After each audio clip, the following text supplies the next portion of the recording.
मसरूफ दिन था आपके लिए, बजट अनाउंस किया आपने। सबसे अहम सवाल ये पैदा हो रहा है कि क्या ये जो बजट है इससे आईएमएफ भी मुतमईन है। जब ये बजट अनाउंस किया गया है तो उन्हें ऑन बोर्ड लेकर किया गया है और ये सर्टेनिटी हो मार्केट में कि ऐसा नहीं होगा कि आईएमएफ कुछ चीज़ों पर नाराज़ हो जाए और उसे एतमाद में ना लिया गया।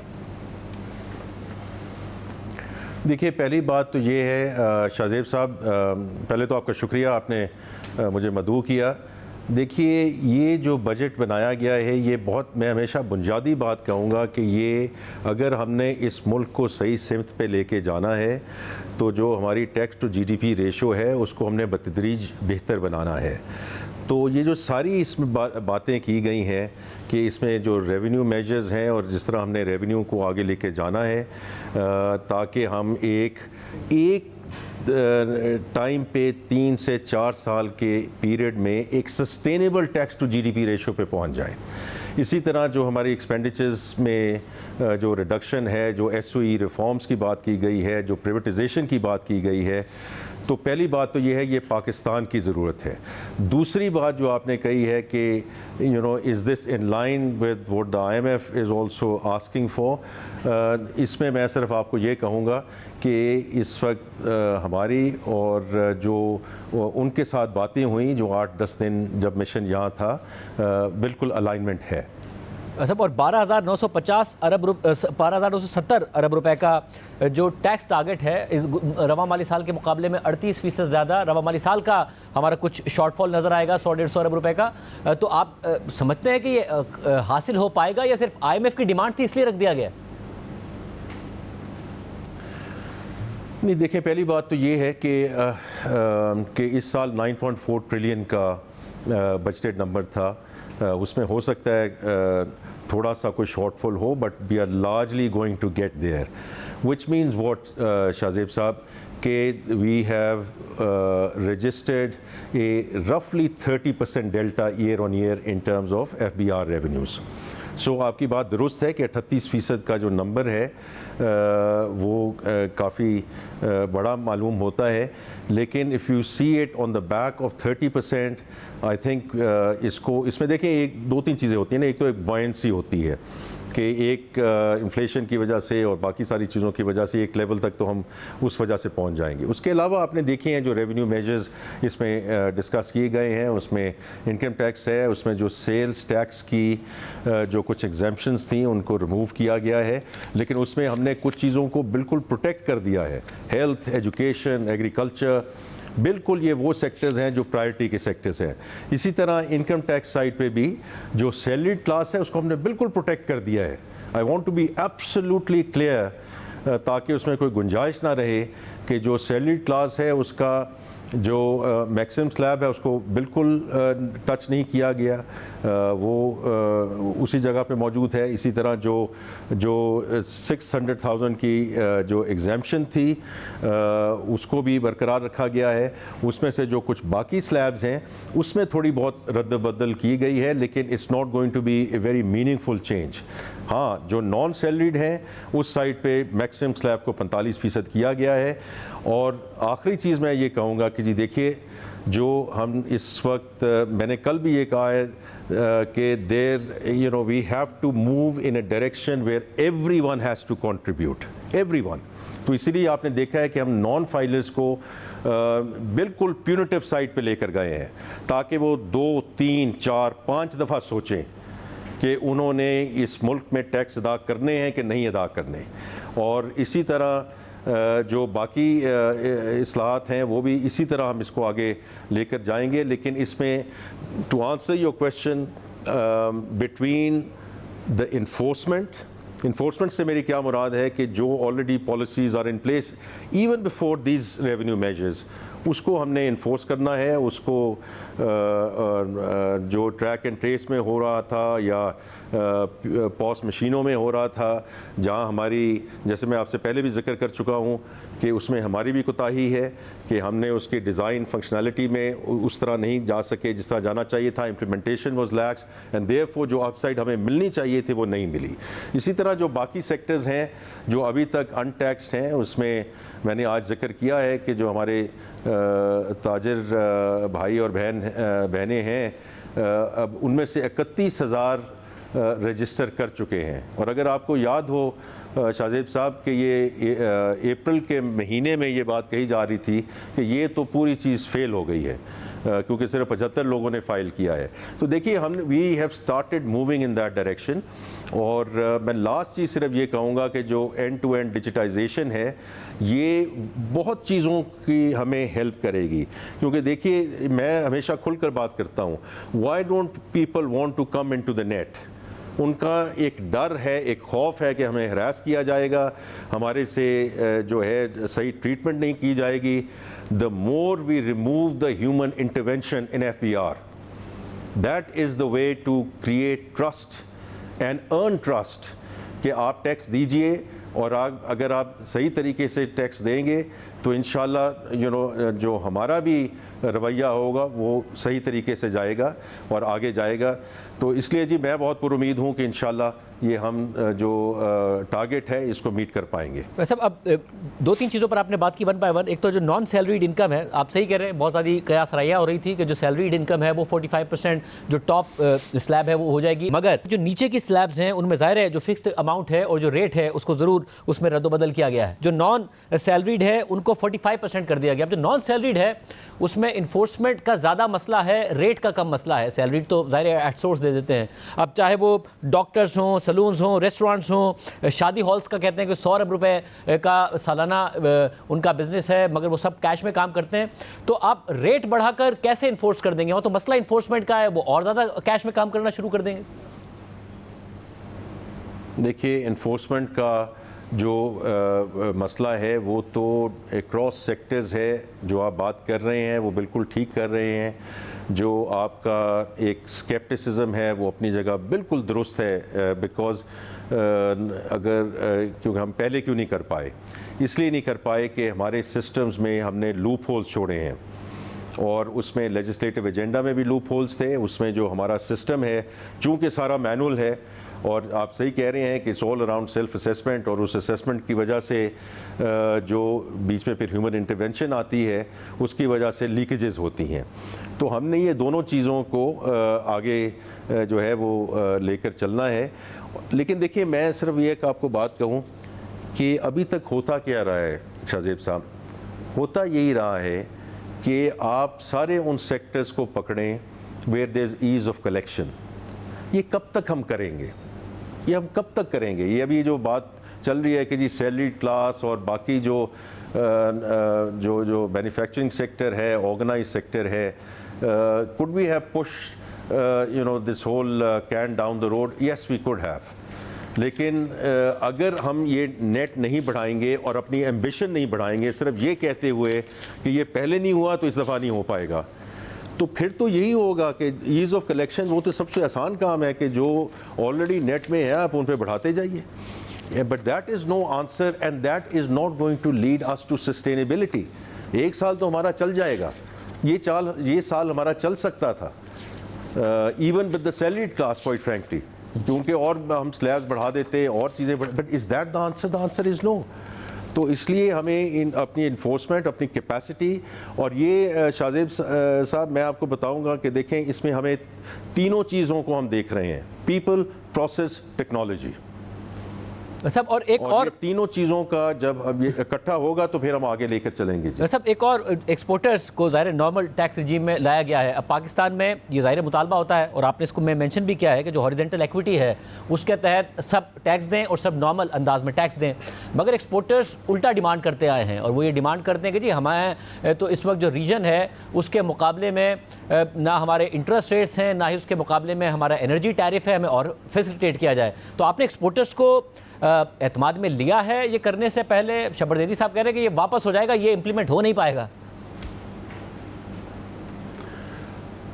नहीं शब्बर साहब तो मैं उस पर कॉमेंट नहीं कर सकता, मैंने उनको नहीं सुना, लेकिन मैं सिर्फ ये कहूँगा कि पहली दो चीज़ें जो वो कहते हैं वो बिल्कुल ठीक कहते हैं कि जो इंटरेस्ट रेट की रजीम है that has been very high and therefore अभी अल्लाह का शुक्र है कि पॉलिसी रेट जो है उसमें पहली दफ़ा मॉनेटरी ईजिंग शुरू हुई है, because the inflation trajectory is such कि इंशाल्लाह ये बतदरीज कम होता जाएगा।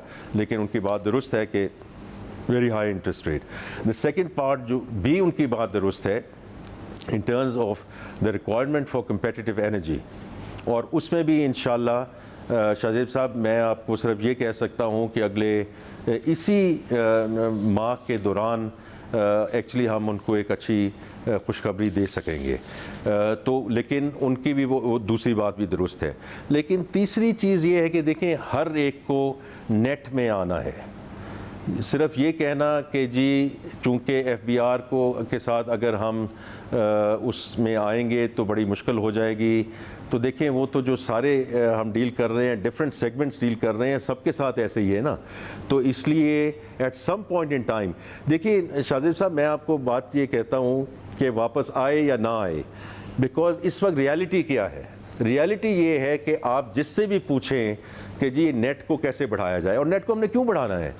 क्योंकि 9.5% टैक्स टू GDP पे मुल्क नहीं चल सकता। इस पे तो सब मुत्तफिक हैं। जब आगे जाकर हम बात करते हैं कि जी इसको अब आगे कैसे लेकर जाएं, तो सब go in this direction saying not in my backyard. ये तो नहीं हो सकता ना। तो हमें तो अब सबको लेकर चलना है। अगर सैलरीड क्लास है जिनके पैसे सोर्स पे कट जाते हैं, वो भी तो FBR के साथ डील कर रहे हैं ना। तो ये कहना कि जी हमें इसमें दिक्कत होगी, हमें इसमें इश्यूज़ होंगे, और उनकी बात दुरुस्त है, ये हमारा काम है टू इंश्योर कि उनके साथ कोई इसमें जो ज़्यादती है वो ना हो। और बाकी भी उनकी जो बातें मैंने जिक्र किया, DLTL जो है उसमें डिलेज़ हैं, उसको इंशाल्लाह हम इसको आगे ठीक लेके चलेंगे। लेकिन इसमें अब हमारे पास जी कोई ये हम ये सारा कुछ क्यों कर रहे हैं शाहजेब साहब? Because our hand as a country has been forced. हमारे पास ऑप्शंस अब नहीं रही हैं। अगर हम ये नहीं करेंगे तो फिर we will keep on going back to the same sectors for more, and that is not sustainable. उससे 1-2 साल तो निकाल सकते हैं। और मुझे ये बताएगा कि एक सस्टेनेबिलिटी पाथ पे नहीं हम ले जा सकते। और बहुत सारे कुछ इकदाम हैं, जिस तरह capital gain tax on real estate पर जो नॉन फाइलर्स हैं उनके लिए 45%, फाइलर्स के लिए 15%, ऑन सिक्योरिटीज़ 45 वर्सेस 15%। फिर एक जो बात थी कि जी नॉन फाइलर्स कोई भी ख़रीदारी करते हुए प्रॉपर्टी की, क्योंकि वो 6% लगता था उनको, तो वो फाइलर हो जाते थे, और चाहे वो लेट फाइल हो उस पर भी आपने उसको भी पेनलाइज कर दिया है। आपको लग रहा है इन इकदाम से टैक्स नेट बढ़ जाएगा, नंबर ऑफ फाइलर्स बढ़ जाएंगे, या फिर रेवेन्यू बढ़ जाएगा, लोग अभी भी फाइलर नहीं बनने को तैयार होंगे? देखिए ये हमने शाहजेब साहब, again I will be very honest with you, मुझे ये नॉन फाइलर की इख्तरा समझ नहीं आती। ये वाहिद मुल्क है जिसमें एक नॉन फाइलर की कोई कैटेगरी है। What is non filer?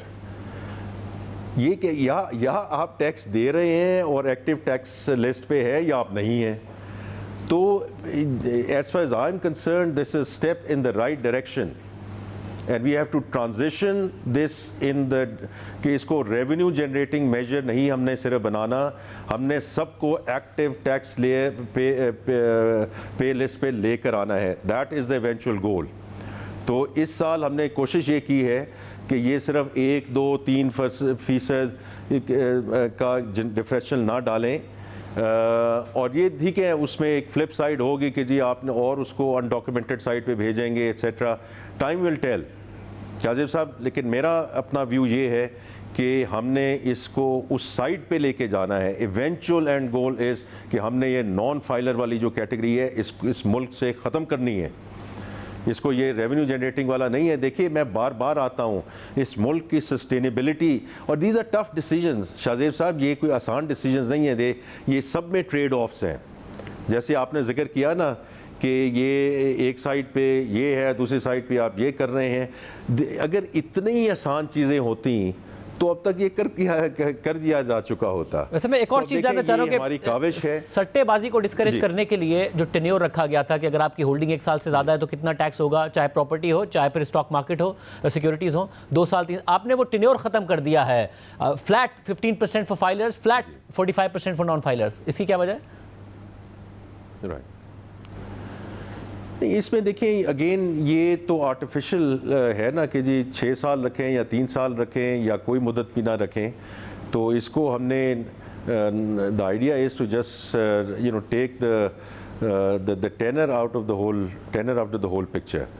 तो इसमें हमने इसको सिंप्लीफाई करने की कोशिश कर रहे हैं, बिकॉज़ हर किस्म की कॉम्प्लिकेशन इसमें डाली गई है। तो हमारा तो आइडिया इसमें यही है कि this is moving towards simplification. अच्छा, और आपने एक और बात की कि जो रिटेलर्स हैं, आप पहले भी कहते रहे कि उन्हें भी टैक्स नेट में आना पड़ेगा, बहुत कम कंट्रीब्यूशन है उनका as compare to their contribution in GDP. Tax contribution बहुत कम है। अब उनके लिए एडवांस विदहोल्डिंग टैक्स 1% से बढ़ाकर 2.25%, 1% जब किया गया उस वक्त भी वो टैक्स नेट में नहीं आए। ताजी दोस्त स्कीम उनको बहुत फैसिलिटेट करके लाई गई थी। 22 मई को जो तादाद थी वो 17,000 थी, आज 30,000 है, तक 1% भी नहीं है जितने रिटेलर्स हैं। आपको लग रहा है सारे इकदाम उनको टैक्स नेट में लाने में कामयाब होंगे या कुछ और जबरदस्ती करनी पड़ेगी?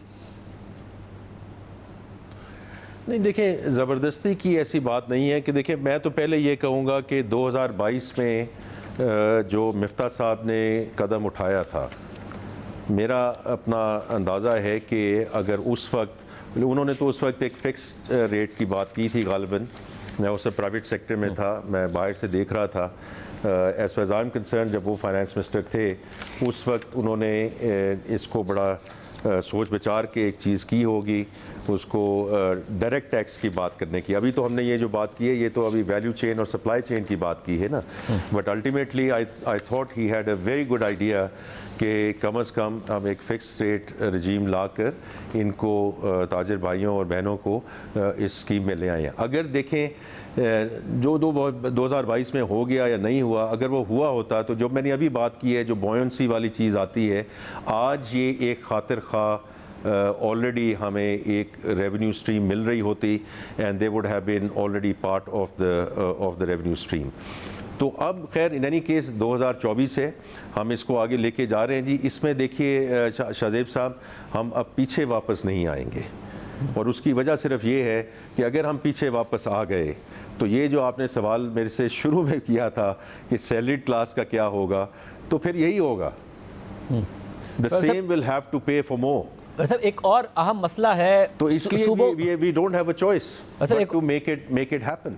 एक और अहम मसला है सूबों के कंट्रीब्यूशन का। ज़ाहिर है एनएफसी के बाद वो 57% से ज़्यादा ले जाते हैं जो भी रेवेन्यू होता है, मगर उनका टैक्स कंट्रीब्यूशन बहुत कम है। अगर भारत का टैक्स टू जीडीपी 18% है, पाकिस्तान का 9%। अगर पाकिस्तान की फेडरल गवर्नमेंट के टोटल रेवेन्यू इंक्लूडिंग टैक्सेस और नॉन टैक्स इनकम 12% है, तो भारत में भी जो फेडरल गवर्नमेंट की इनकम है वो 12% ही है। 6% कंट्रीब्यूशन स्टेट्स का है, रियासतों का है, सूबों का है।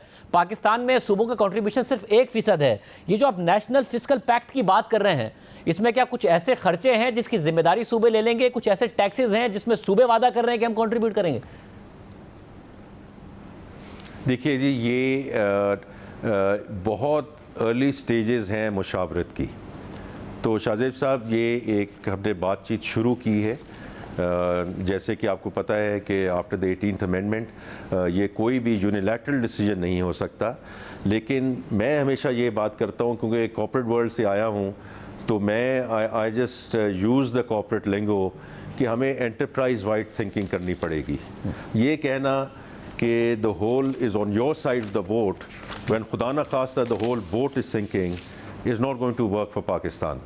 तो हमें सबको मिलकर between the federation and the provinces इसको शाहजेब साहब दोनों साइड पे देखना पड़ेगा कि जो रेवेन्यू के मौके हैं प्रोविंसेस के पास, उनको उसको पूरी तरह देखना चाहिए, उसको और उसको जो पोटेंशियल है रियलाइज़ करना चाहिए।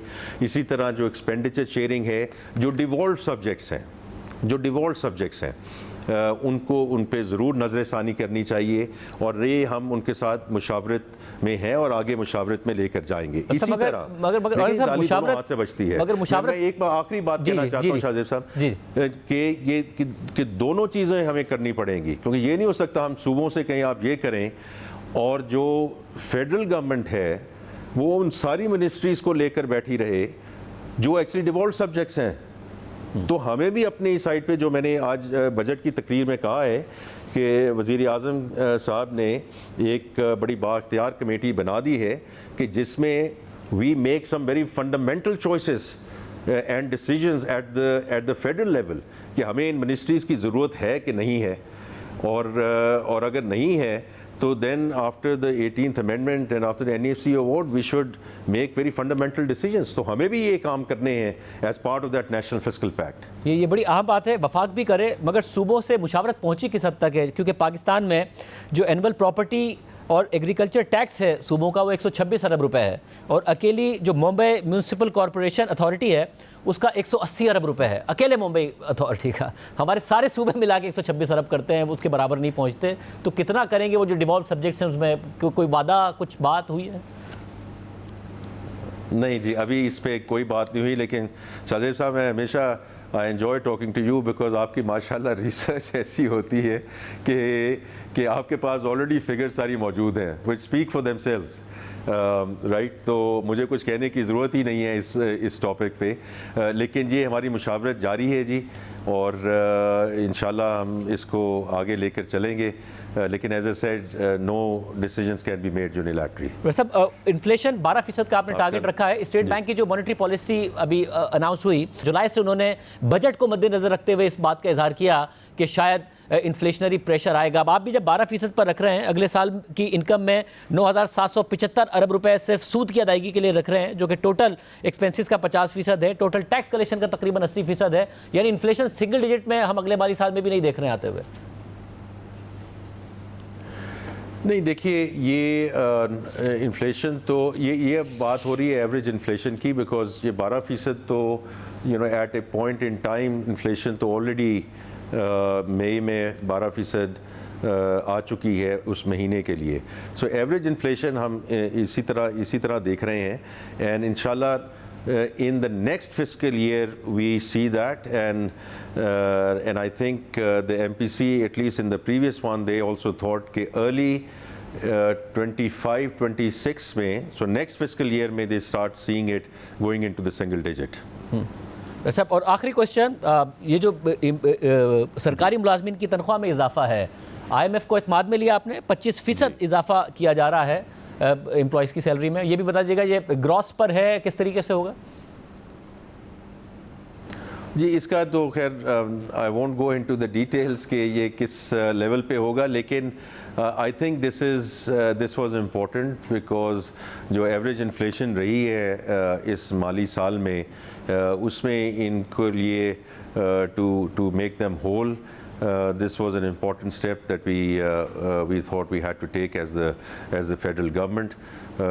तो बाकी तो जी देखें ये सारी डिटेल्स हैं, और ये डिटेल्स जो हैं हमारी अभी जब बजट पेश हुआ है इस पे जो भी लोगों की इस पे मुशावरत जो है वो जारी रहेगी, डिफरेंट स्टेक होल्डर्स के साथ मुशावरत जारी रहेगी। उन स्टेक होल्डर्स में IMF is also part of that, लेकिन as I said we are broadly aligned in terms of where we are and how we want to move forward for the next fiscal year जी। और सब petroleum levy 60 रुपए से 80 रुपए होगी, मगर क्या sales tax में भी लगाया जाएगा पेट्रोलियम प्रोडक्ट्स पर?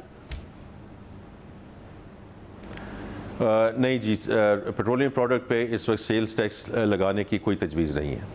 बहुत शुक्रिया। औरंगज़ेब साहब हमारे साथ मौजूद थे, आपने उनका इंटरव्यू सुना। वो कह रहे हैं कि वो टैक्स हदफ हासिल करने की भी कोशिश की जाएगी, और जो बजट अनाउंस किया गया है वो जो इन लाइन है जो भी मुज़ाकरात IMF के साथ हुए थे।